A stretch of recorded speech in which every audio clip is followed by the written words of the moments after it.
So yeah, I guess I woke up inspired. It was a storm last night, so the atmosphere was very ionized. I only slept like 4 to 5 hours or something like that. And of course, I'm thinking about things like the Watchers, but I'm also thinking about a Watcher by the name of Patanjali. And so there's a reason why the only idol that the Jews ever had was that of a serpent. The worst thing that the Jews ever did in the name of Hezekiah, King Hezekiah, Melech Hezekiah, was to destroy that idol. Now, the reason for that is because the dragon cult, the serpent cult, is the oldest cult, like I've argued before. That's verifiable. That comes from the Watchers. I argue that Patanjali wasn't just some anthropomorphized member of the Naga clan or something like that, like the academics like to argue. I would argue that Patanjali was a dragon, and there's evidence for that in the sense of, first of all, he was a genius. Like, sure, Jesus spoke in parables and whatnot in code language, but compared to Patanjali, I mean, I've been reading that sutra of his, that Yoga Sutra, for over 40 years, and I still find it fascinating how he was able to condense so much information into single page. It's pure genius. Because, yeah, sure, you can have sophisticated Greeks, right, that write a lot or talk a lot, like an Aristotle or Plato. But can you have them condense all that into a single page? I highly doubt it. And second of all, I end that argument with a simple fact. In English, there's only one word for love. In Greek, there's three. In Sanskrit, there's over 90 words for love. About 96, I believe. I believe AI told me that.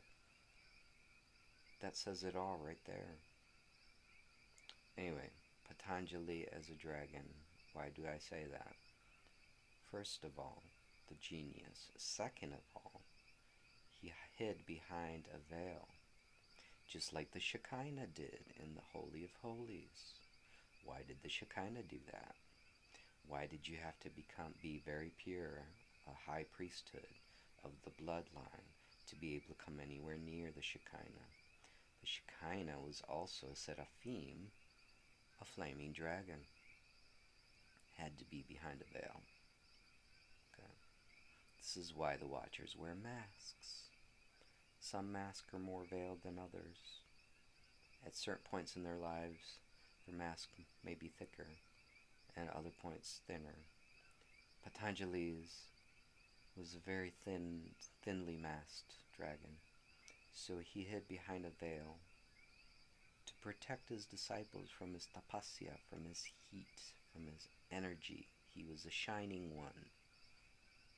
That's what it means. And so one of those disciples was naughty and decided that he was going to take a peek, and he ended up being disintegrated instantly. Is that a normal human being there? I don't think so. So, Patanjali was a dragon. And why do dragons do these things? Well, they do them to guide mankind. They do that to steer the species forward. And sometimes they do incarnate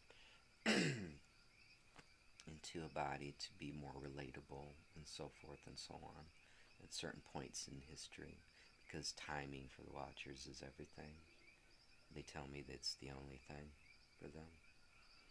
And at certain points they introduce certain teachings and so forth and so on, certain critical points in the human drama to be able to move the species forward. And Patanjali was no exception. So, yes, this is why he's depicted as half serpent.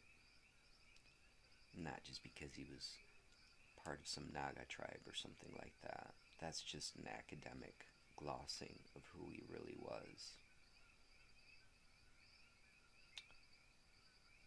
And this is the reason why that was the very first thing I showed in this channel half a decade ago. That was the very first thing, because it was one of the first things I ever got a hold of over 40 years ago, way back during the times of the Satanic Panic, and I never looked back, because guess what? Yahweh was a dragon too. Plenty of evidence for that. Maybe I'll get into that some other time.